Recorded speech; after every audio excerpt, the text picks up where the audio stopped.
A very good morning, all of you students. How are you? I hope you all are fine and safe at your home. Students, today we are going to start a new chapter number 4, strategy of industrial growth. Clear? अभी तक हमने बात करी थी, first chapter देखा था हमने Indian economy on the eve of independence. Clear? Second chapter हमने देखा इंडियन इकोनॉमी का 5 ईयर प्लान्स देखे थे. क्लियर? थर्ड चैप्टर देखा था हमने एग्रीकल्चर की इंपॉर्टेंस देखी थी. ठीक है, और क्या देखी थी, उसकी मेरिट्स और डीमेरिट्स देखी थी. क्लियर? आज हम बात करते हैं इंडस्ट्रियल सेक्टर की, कि जब ब्रिटिश लोग हमारे यहाँ से गए थे तो जो हमारा इंडस्ट्रियल सेक्टर था उसकी पोजीशन किस तरीके की थी. ठीक है, क्योंकि ब्रिटिश लोग जब यहाँ से गए थे तो वो लोग नहीं चाहते थे कि हमारा इंडस्ट्रियल सेक्टर क्या कर सके, ग्रो करे. क्यों? क्योंकि उन्होंने हमें रॉ मटेरियल का तो सप्लायर बना दिया था, और जो हमारा फिनिश गुड्स था उसका हमें क्या बना लिया था, इम्पोर्टर बनाया था. वो अपने जो इंडस्ट्रीज थी उनको ग्रो करना चाहते थे, और हमारे यहाँ की जो इंडस्ट्रीज थी, जो हैंडीक्राफ्ट था, जो इंडस्ट्रीज थी, वो क्या थी, पूरी तरीके से स्पॉइल हो चुकी थी. और जो हमारी इंडस्ट्री की पोजीशन थी वो कैसे स्टेज पर थी, डेवलपिंग स्टेज पर थी. और अभी हमें ज़रूरत थी कि हम इंडस्ट्रियल सेक्टर का क्या करें, रिफॉर्म करें. क्लियर? तो इंडस्ट्रियल रिफॉर्म मीन्स कि हमने क्या क्या चेंजेस करने थे, किस तरीके से क्या क्या चेंजेस किए जाएं कि जो हमारा इंडस्ट्रियल सेक्टर है उसको हम स्ट्रॉन्ग कर सके. क्योंकि आप देखेंगे किसी भी इकोनॉमी का जो डेवलपमेंट है ना, वो किस पर बेस्ड होता है, इंडस्ट्रियल सेक्टर पर. क्लियर? इंडस्ट्रियल सेक्टर एक ऐसा सेक्टर है जो हमारी इंडस्ट्री की ग्रोथ रेट को क्या कर सकता था, इंक्रीज कर सकता था. Clear? The growth of industrial sector is necessary for the economy and monetary prosperity of the country. Industrial sector ही एक ऐसा सेक्टर है जो नेसेसरी है हमारी इकोनॉमी की monetary prosperity of the country के. कि जो मॉनेटरी प्रॉस्पेरिटी है ना हमारी कंट्री की, और जो ग्रोथ रेट है वो किसकी हेल्प से इंक्रीज हो सकती है, हमारे इंडस्ट्रियल सेक्टर के डेवलपमेंट से. तो ये जरूरी था कि इंडस्ट्रियल सेक्टर का रिफॉर्म किया जाए, उसको दोबारा से उसमें चेंजेस किए जाएं कि किस तरीके से हम उसको दोबारा रिकंस्ट्रक्ट करें. जो लिमिटेशंस हमने देख ली थी, इंडस्ट्रियल सेक्टर हमारा किस तरीके से स्पॉइल हो गया था, तो उसको हमें रिफॉर्म करने की नीड थी. तो इंडस्ट्रियल सेक्टर की क्या क्या इंपॉर्टेंस है, क्या क्या ये प्रोवाइड करता है, इट प्रोवाइड. ठीक है, क्या प्रोवाइड, इंडस्ट्रियल सेक्टर हमें क्या क्या प्रोवाइड करता है भाई, क्यों नेसेसरी है इंडस्ट्रियल सेक्टर का development. So we start the discuss about the importance of industrial sector भी बोल सकते हैं हम इसे. ठीक है, तो क्या है industrial sector, more stable source of employment. ठीक है, आप देखेंगे कि जो इंडस्ट्रियल सेक्टर है ना वो हमें क्या प्रोवाइड करता है, more stable source of employment provide करता है. स्टेबल मीन्स कि क्या बनी रहती है, चाहे सर्दी है, चाहे गर्मी है, चाहे बारिश है, धूप है, कुछ भी है.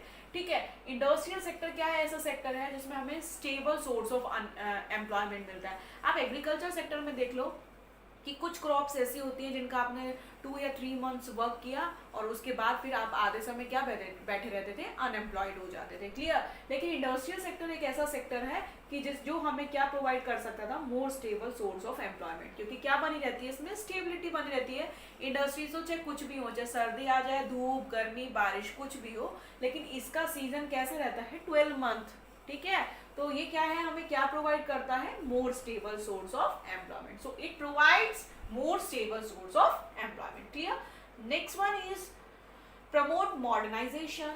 जो इंडस्ट्रीज हैं वो किसको प्रमोट करती हैं, इंडस्ट्रियलाइज मॉडर्नाइजेशन को. मॉडर्नाइजेशन कैसे होगा, देखो जो इंडस्ट्रीज वगैरह होंगी वो क्या बनाएंगी, नए नए इक्विपमेंट्स बनाएंगी, मशीनरीज बनाएंगी. हमें किससे कॉम्पीट करना पड़ रहा था, डेवलप्ड कंट्री से. क्योंकि उस समय ब्रिटिश लोग यहाँ से गए थे ना, तो हम क्या हो गए थे, इंपोर्टर हो गए थे उनके फिनिश गुड्स से. और वो क्या बनाते थे, जो गुड्स बनाते थे वो मशीन्स वगैरह की हेल्प से बनाते थे. लेकिन हमारे यहाँ पर जो गुड प्रोड्यूस होती थी ना वो हैंडमेड होती थी. ठीक है, तो लेबर इंसेंटिव टेक्निक्स को हम इंपॉर्टेंस देते थे. लेकिन उससे क्या होता, जो कॉस्ट आती थी ना वो भी बहुत ज़्यादा आती थी. ठीक है, तो जब मॉडर्नाइजेशन हो जाएगा और जो गुड्स मशीन्स की हेल्प से बनाई जाएंगी, तो आप देखेंगे कि जो उसका कॉस्ट ऑफ प्रोडक्शन निकल कर आएगा ना वो भी बहुत क्या हो जाएगा, कम हो जाएगा. इसलिए किसको प्रमोट किया गया, प्रमोट मॉडर्नाइजेशन की. जो मॉडर्नाइजेशन है वो भी प्रमोट किसकी हेल्प से हो सकता है, इंडस्ट्रीज की हेल्प से. तो इंडस्ट्रीज ही हैं जो हमें क्या कर सकती हैं, मॉडर्नाइजेशन की तरफ ले जा सकती हैं. क्लियर? नेक्स्ट क्या था, इंक्रीज इन नेशनल इनकम. ठीक है, अब नेशनल इनकम कैसे इंक्रीज होगी, stable source of employment provide कर रहा है, सब लोगों को एम्प्लॉयमेंट मिल रहा है. ठीक है, तो हमारी नेशनल इनकम भी क्या हो जाएगी, इंक्रीज होगी. ठीक है। अब जब मॉडर्नाइजेशन हो रहा है, अच्छी क्वालिटी की गुड्स प्रोड्यूस हो रही हैं, तो हम पहले तो क्या करते थे, इंपोर्ट करते थे, और अब क्या करने लगेंगे, उन्हीं गुड्स का हम क्या करने लगेंगे, एक्सपोर्ट भी करने लगेंगे। तो हमारी नेशनल इनकम क्या हो जाएगी, इंक्रीज हो जाएगी। क्लियर। नेक्स्ट क्या है, boost of growth potential.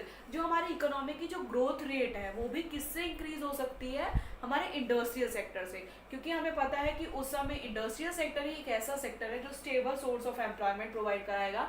Agriculture sector में कितनी सारी लिमिटेशन देखने को मिली थी कि अनसर्टेनिटी बनी रहती है और डिस्गाइज अनएम्प्लॉयमेंट देखने को मिलता है, लेकिन एग्रीकल्चर सेक्टर को अगर हम लिमिटेशन देखें तो इंडस्ट्रियल सेक्टर हमें क्या कर सकता है, जो हमारी ग्रोथ रेट है हमारी इकोनॉमी की वो इंक्रीज कर सकता है। क्लियर।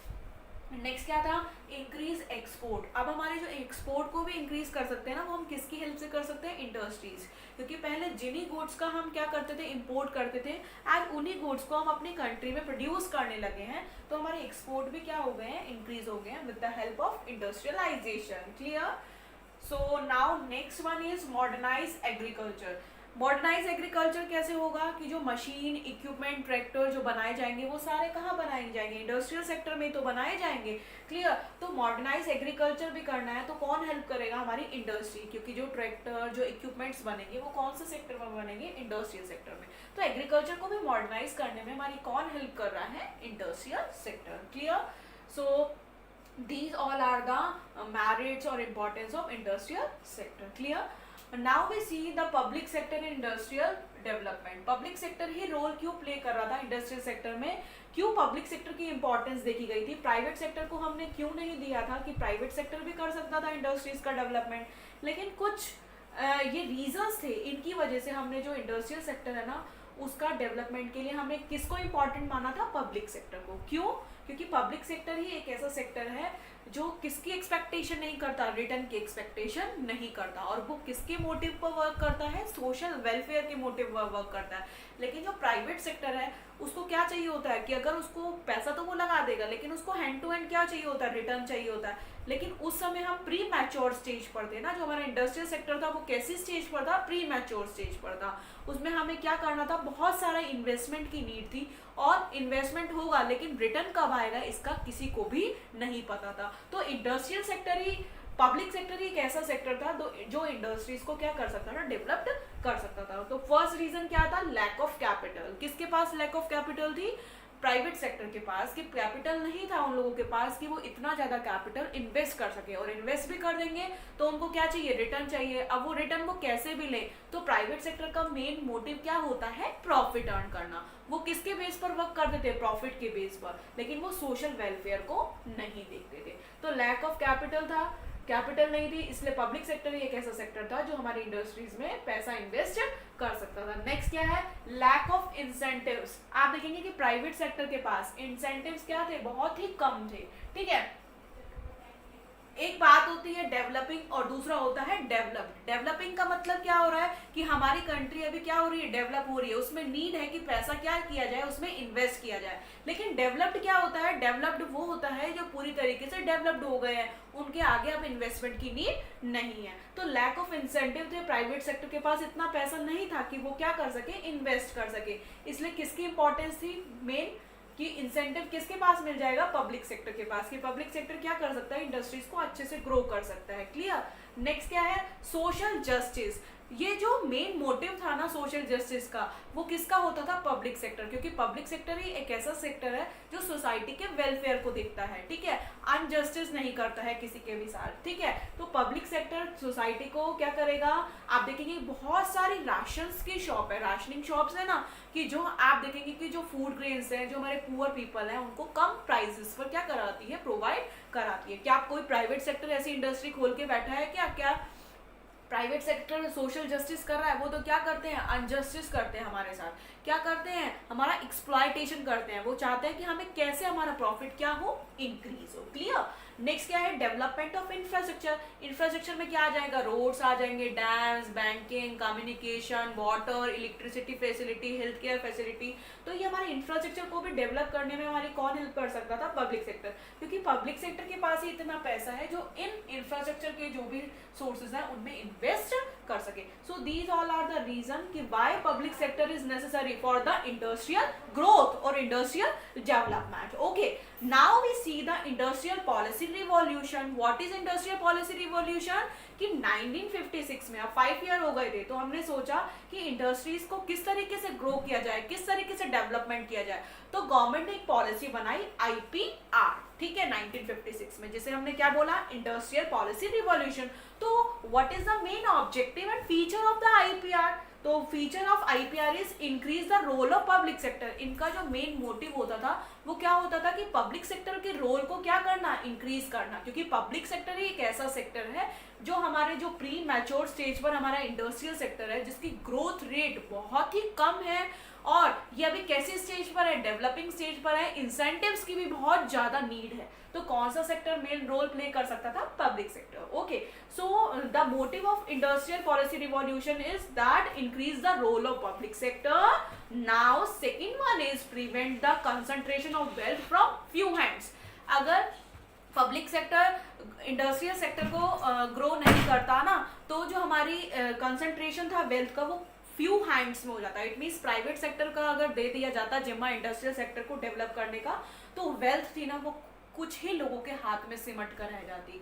ठीक है, वेल्थ का प्रॉपर डिस्ट्रीब्यूशन ही नहीं हो पाता. लेकिन पब्लिक सेक्टर एक ऐसा सेक्टर है जो वेल्थ का क्या करता है, प्रॉपर डिस्ट्रीब्यूशन करता है. Clear? So these are the objective of IPR, industrial policy revolution, जिसको हमने कब बनाया था, 1956 में.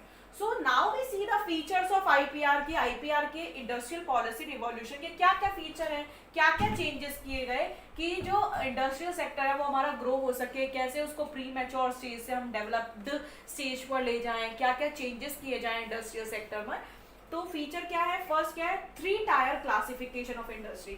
तो इंडस्ट्री का क्या कर दिया, 3 टायर क्लासिफिकेशन कर दिया. कैसे कर दिया भाई, फर्स्ट स्टेज में तो क्या किया, शेड्यूल ए. शेड्यूल ए में कितनी इंडस्ट्री रखी गई, 17 इंडस्ट्री.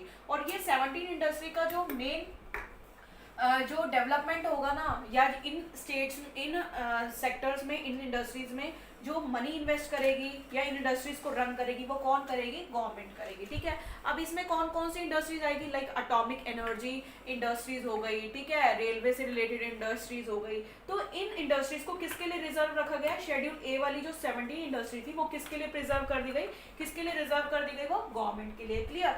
शेड्यूल बी में क्या किया गया, जो 12 इंडस्ट्रीज थी ना वो रिजर्व तो किसके लिए की गई, प्राइवेट सेक्टर के लिए. लेकिन यहाँ पर प्राइवेट और गवर्नमेंट दोनों क्या करेंगे, अपना अपना इंपॉर्टेंट रोल प्ले करेंगे. जो पॉलिसीज बनाएगी ना वो तो कौन बनाएगी, गवर्नमेंट बनाएगी. ठीक है, उन पॉलिसीज को फॉलो करके जो रन करेगा ना इंडस्ट्रीज को, 12 इंडस्ट्रीज को, इसमें कौन सी आ जाएगी आपकी, जो केमिकल फर्टिलाइजर से रिलेटेड जो भी इंडस्ट्रीज है, रिमेनिंग 12 इंडस्ट्री, वो किस में आ जाएंगे, आपके प्राइवेट सेक्टर में. ठीक है, तो शेड्यूल बी में इनको रखा गया. गवर्नमेंट यहाँ पर क्या करेगी, पॉलिसीज बनाएगी, लेकिन प्राइवेट सेक्टर क्या कर सकती है, रन कर सकती है, लेकिन कौन सी पॉलिसीज पर, जो गवर्नमेंट पॉलिसीज बना रही है. क्लियर?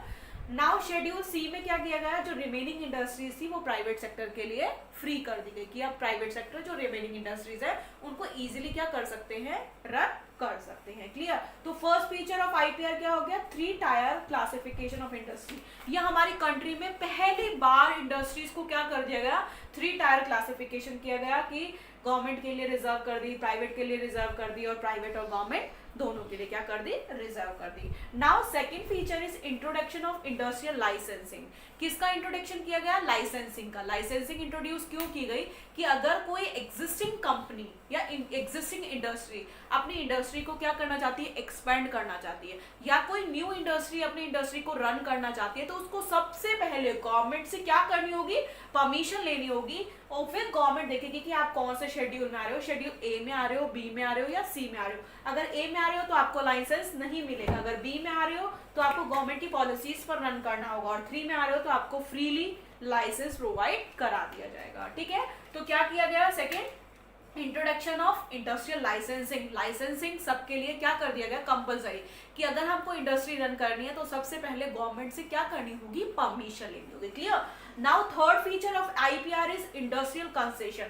तो क्या था इंडस्ट्रियल कंसेशन, क्या था भाई, अब आप देखोगे कि प्राइवेट सेक्टर ने सोचा कि हमें किसी भी तरीके से फ्रीडम नहीं दिया हुआ, ना तो यहाँ पर दिया ना यहाँ पर दिया, अब हम क्या करें. ठीक है, तो इसके लिए प्राइवेट सेक्टर को कंसेशन प्रोवाइड किया गया कि आप बैकवर्ड और रूरल रूरल एरियाज में। आप देखते हैं कभी भी आप जाते हैं सिटी के बाहर तो आप देखेंगे कि बड़ी बड़ी इंडस्ट्री जो कंपनीज होती है ना वो कहाँ पर डेवलप्ड होती हैं, कहाँ पर उनको वो सिचुएटेड होती हैं, हमारी कंट्री के आउटर में। क्यों किया जाता है? क्योंकि गवर्नमेंट ने हमें परमिशन दी कि आप रूरल एरिया या फिर अगर सिटी के बाहर इंडस्ट्रीज को एस्टेब्लिश करते हैं ना तो आपको क्या करा जाएगा, टैक्सेस में रिबेट दिया जाएगा, सब्सिडीज प्रोवाइड कराई जाएगी, वाटर में और इलेक्ट्रिसिटी में अभी आपको क्या दिया जाएगा, सब्सिडीज प्रोवाइड करी जाएगी, ठीक है। और आप देखेंगे कि आउटर में आपको लेबर भी, जो लेबर होती है रूरल एरिया में, वो आपको इजीली कम प्राइसेस पर अवेलेबल हो जाती है, ठीक है। तो ये क्या थे, प्राइवेट सेक्टर ने सोचा कि ठीक है कुछ तो बेनिफिट मिल रहा है हमें, तो इसलिए देखेंगे आउटर में बहुत सारी इंडस्ट्रीज क्या होती हैं, एस्टेब्लिश होती हैं। तो ये उनका ये रीजन था कि क्यों होती है, क्योंकि गवर्नमेंट को क्या प्रोवाइड कराती है, industrial concession. Students, I hope today lecture clear to all of you.